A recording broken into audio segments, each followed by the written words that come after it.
For years, he called for the U.S. to get out of Afghanistan all through the campaign.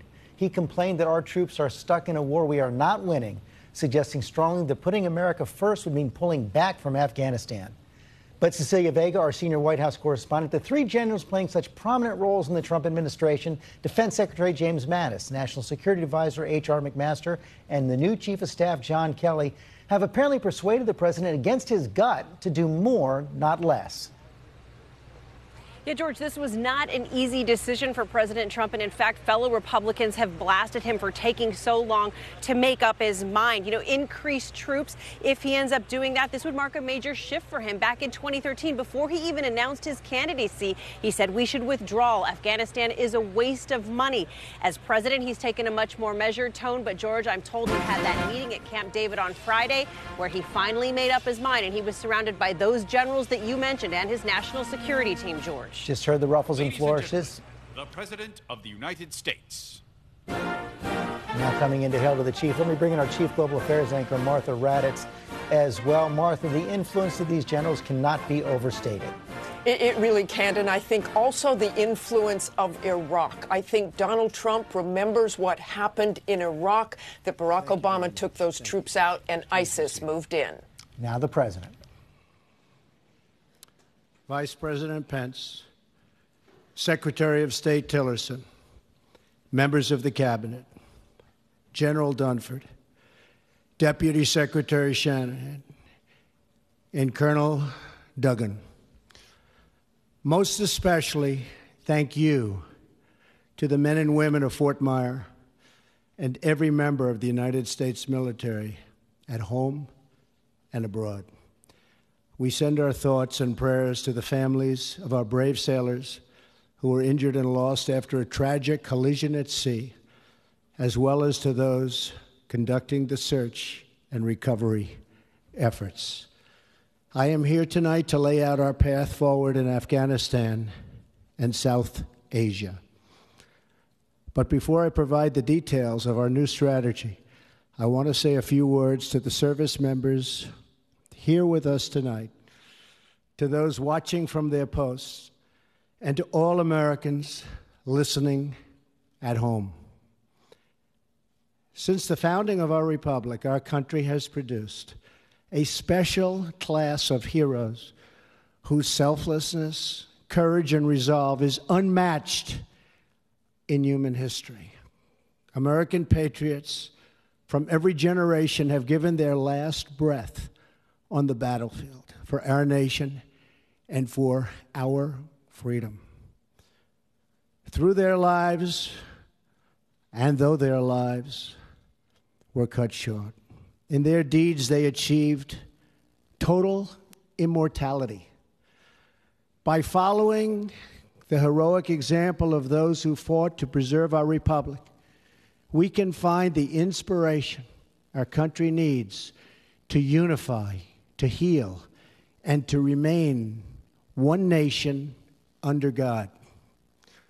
The men and women of our military operate as one team with one shared mission and one shared sense of purpose. They transcend every line of race, ethnicity, creed, and color to serve together and sacrifice together in absolutely perfect cohesion. That is because all service members are brothers and sisters. They're all part of the same family. It's called the American family. They take the same oath, fight for the same flag, and live according to the same law. They are bound together by common purpose, mutual trust, and selfless devotion to our nation and to each other. The soldier understands what we as a nation too often forget, that a wound inflicted upon a single member of our community is a wound inflicted upon us all. When one part of America hurts, we all hurt.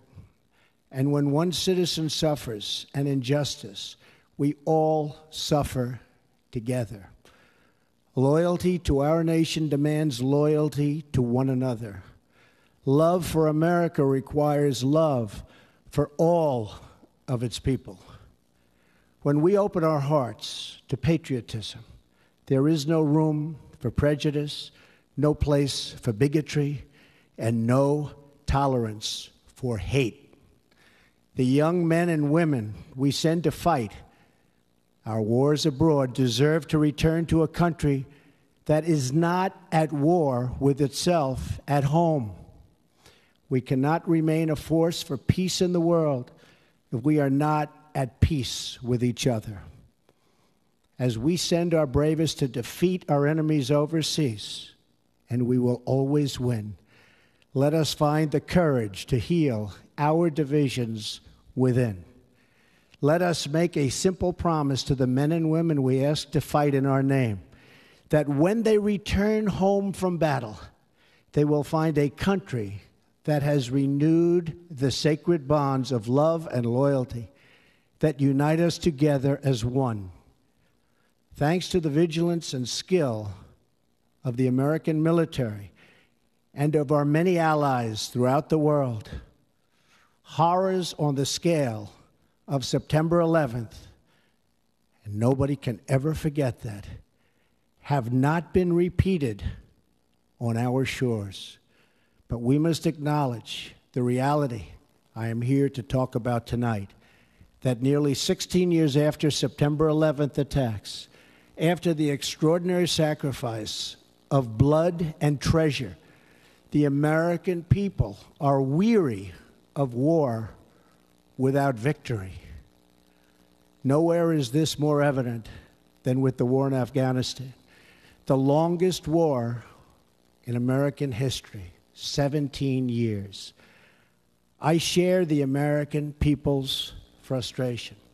I also share their frustration over a foreign policy that has spent too much time, energy, money, and most importantly, lives, trying to rebuild countries in our own image instead of pursuing our security interests above all other considerations.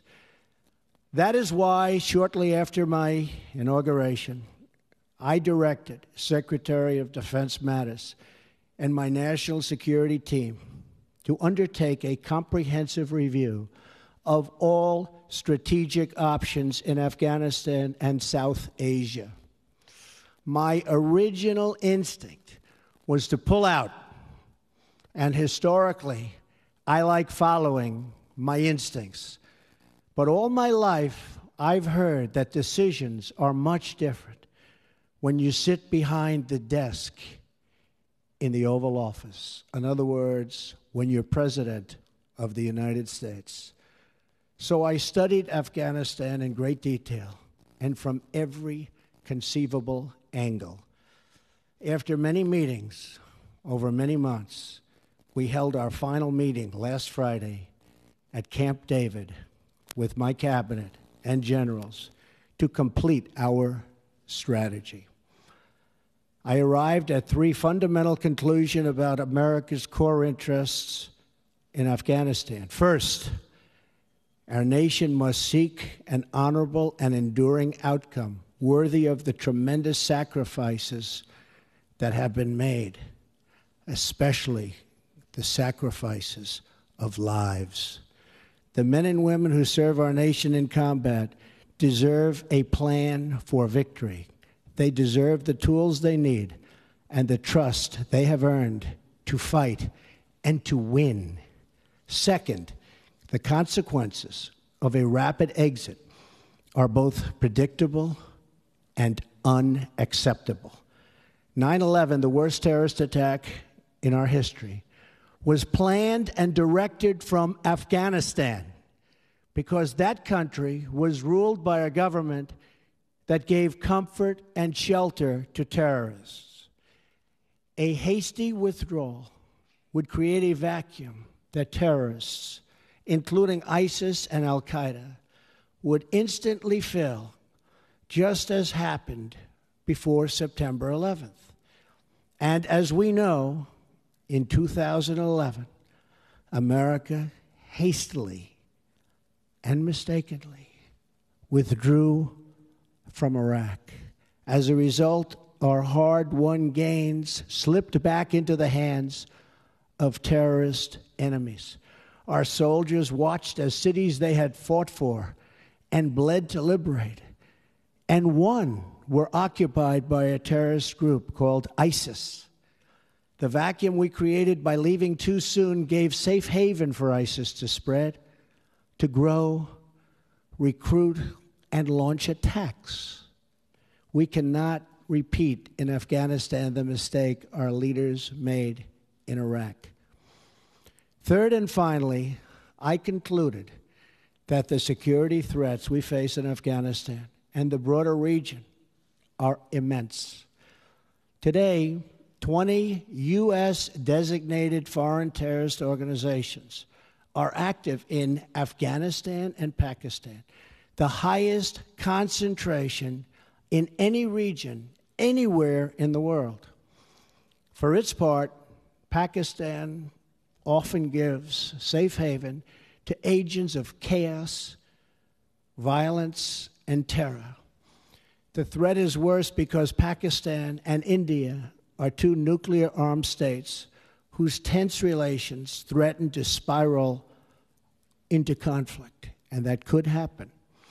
No one denies that we have inherited a challenging and troubling situation in Afghanistan and South Asia, but we do not have the luxury of going back in time and making different or better decisions.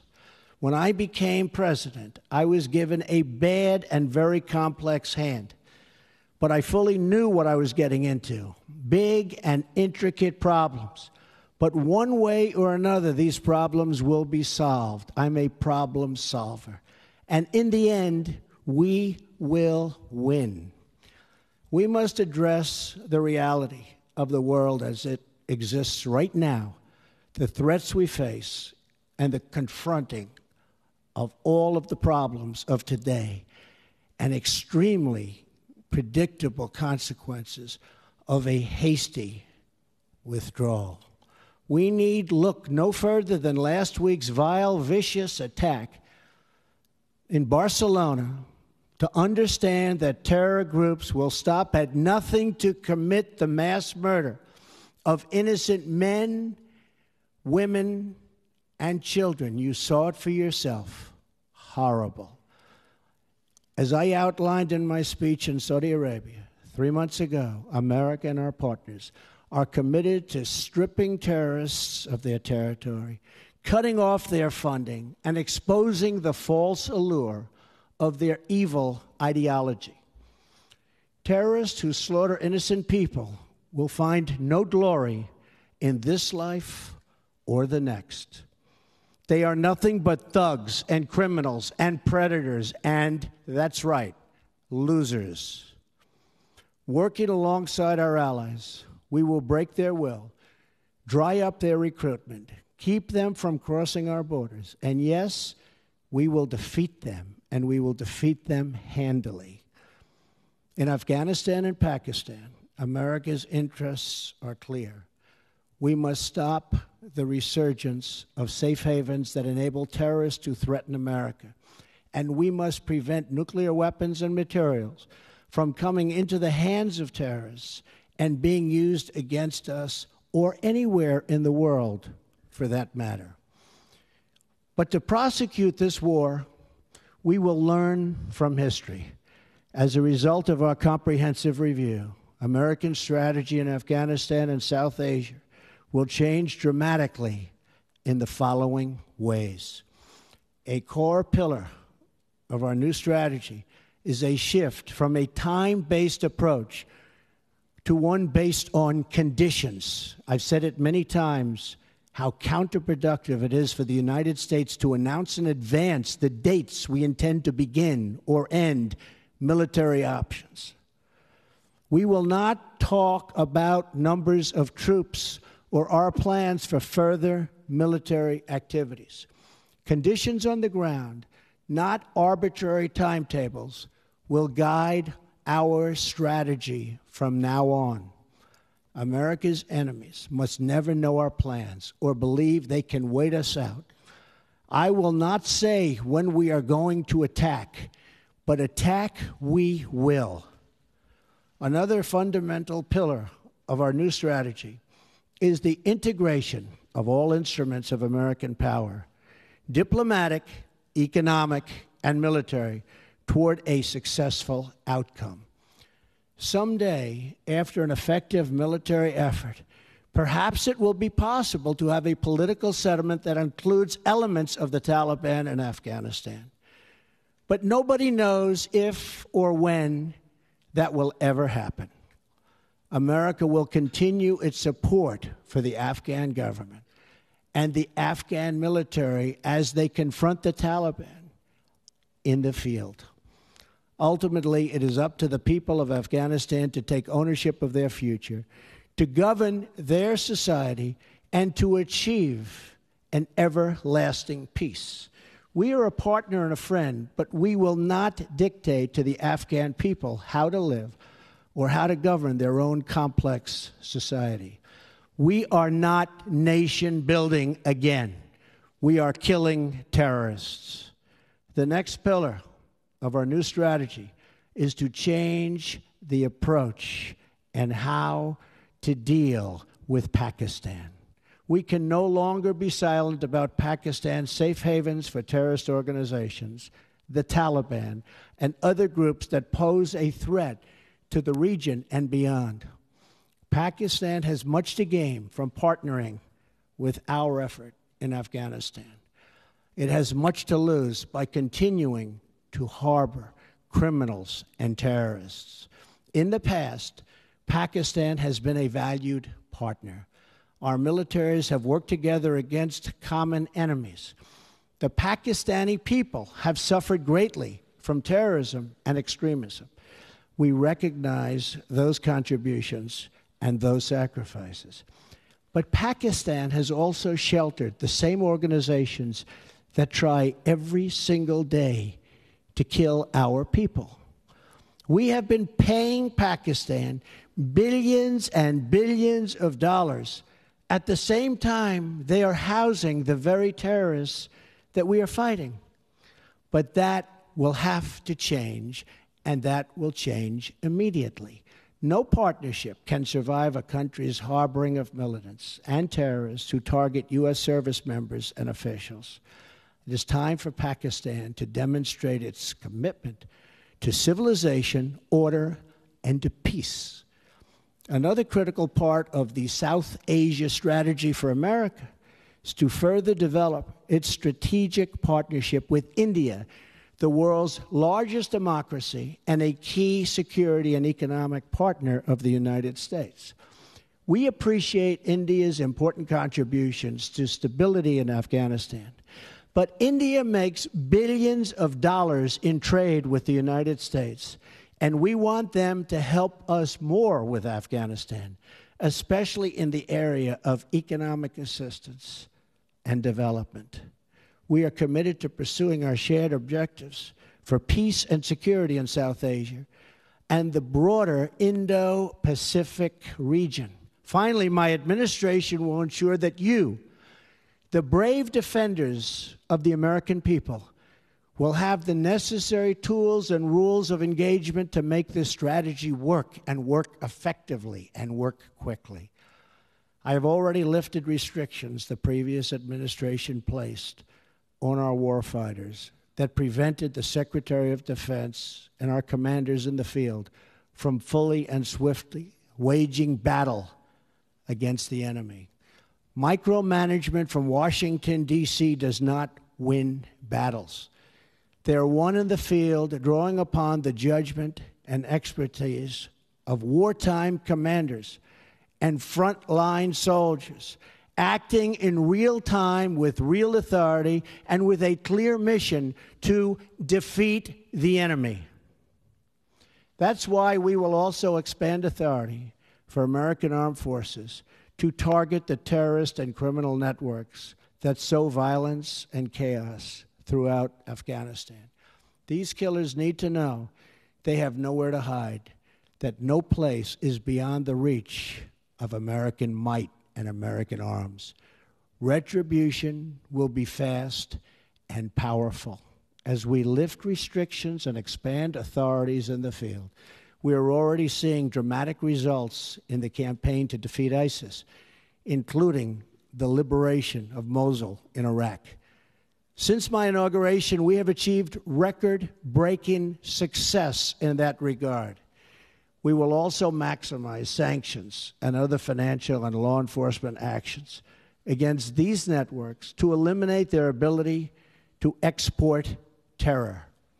When America commits its warriors to battle, we must ensure they have every weapon to apply swift, decisive, and overwhelming force. Our troops will fight to win. We will fight to win.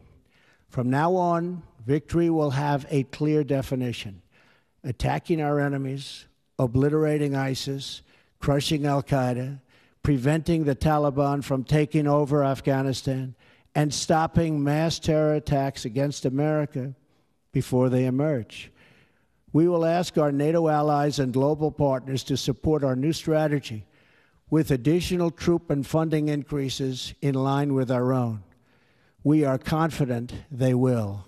Since taking office, I have made clear that our allies and partners must contribute much more money to our collective defense, and they have done so. In this struggle, the heaviest burden will continue to be borne by the good people of Afghanistan and their courageous armed forces. As the Prime Minister of Afghanistan has promised, we are going to participate in economic development to help defray the cost of this war to us. Afghanistan is fighting to defend and secure their country against the same enemies who threaten us. The stronger the Afghan security forces become, the less we will have to do.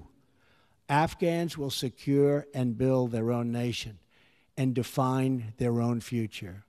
We want them to succeed, but we will no longer use American military might to construct democracies in faraway lands or try to rebuild other countries in our own image. Those days are now over. Instead, we will work with allies and partners to protect our shared interests. We are not asking others to change their way of life, but to pursue common goals that allow our children to live better and safer lives. This principled realism will guide our decisions moving forward.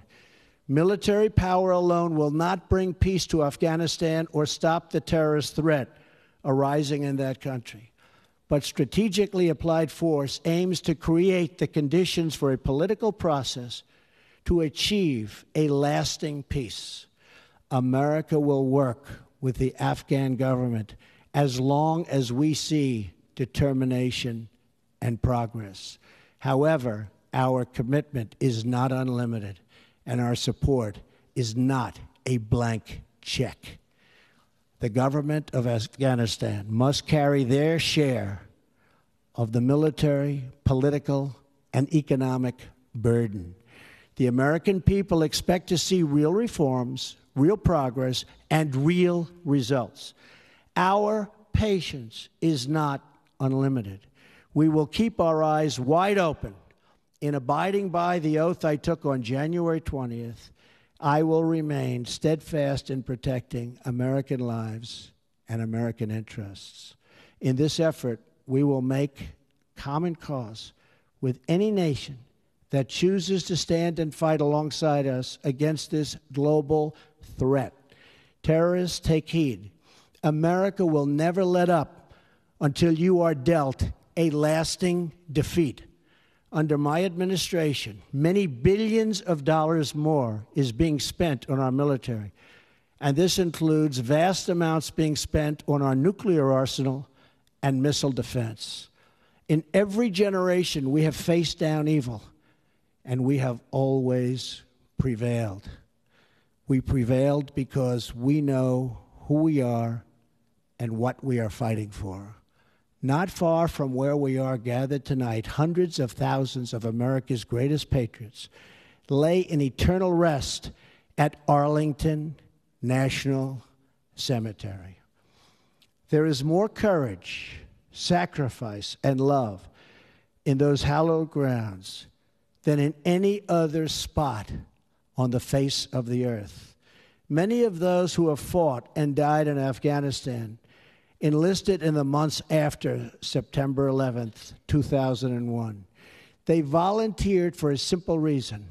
They loved America, and they were determined to protect her. Now we must secure the cause for which they gave their lives. We must unite to defend America from its enemies abroad. We must restore the bonds of loyalty among our citizens at home, and we must achieve an honorable and enduring outcome worthy of the enormous price that so many have paid. Our actions, and in the months to come, all of them, will honor the sacrifice of every fallen hero, every family who lost a loved one, and every wounded warrior who shed their blood in defense of our great nation. With our resolve, we will ensure that your service and that your families will bring about the defeat of our enemies and the arrival of peace. We will push onward to victory with power in our hearts, courage in our souls, and everlasting pride in each and every one of you. Thank you. May God bless our military, and may God bless the United States of America. Thank you very much. Thank you. President Trump laying out there what he calls a new path forward in Afghanistan. No more deadlines, no more timetables, tough conditions on Afghanistan and Pakistan. He didn't say so in the speech, but this will require more troops. His generals have already recommended that, about 4,000 more troops. But this was also a plea for unity here at home. That's how the president began the speech. I want to start there with our chief political analyst, Matthew Dowd. Something of a make-good there after those remarks about the Charlottesville violence, which were widely criticized here in the United States. We have a new poll showing 2-1 disapproval. The president said we cannot remain a force for peace in the world if we are not at peace with each other. George, I was struck by a couple things. First is this is a very unpopular president engaging in a very unpopular war with a president that has a huge trust deficit in this. And now this is he owns this war now. He didn't start. But more importantly, the first 5 minutes of his speech was about race. It was obviously Charlottesville. It was about racism. It was about bigotry. And I think he and his staff understood before he could even get to talking about the strategy in the war, he had to figure out a way to go back to his Monday talking points before his disastrous press conference where he went both sides. He had to figure out a way to go back before he could go forward on this war. And Martha Raddatz, our chief global affairs anchor, the president saying this is a dramatically new strategy. There aren't any timetables here, but the president also saying it is not a blank check, not an open-ended commitment. I was most struck as well by those tough words for Pakistan, but not spelling out exactly what the consequences of non-cooperation will be. He didn't, and if it's a very serious national security threat, you certainly want to stay there. There have been threats against Pakistan before. George, you and I sat here about 8 years ago listening to Barack Obama saying he would add troops into Afghanistan and wanting to bring the war to a successful conclusion. So I really do think the biggest difference here is the timetable. But I think Americans may be confused about how many troops he wants to add because he says he wants overwhelming force. We're going to return now to our regular programming. That is President Trump's new strategy. For many of you on the West Coast, that is going to be world news. And I'll see you tomorrow on Good Morning America. Have a good night. This has been a special report from ABC News.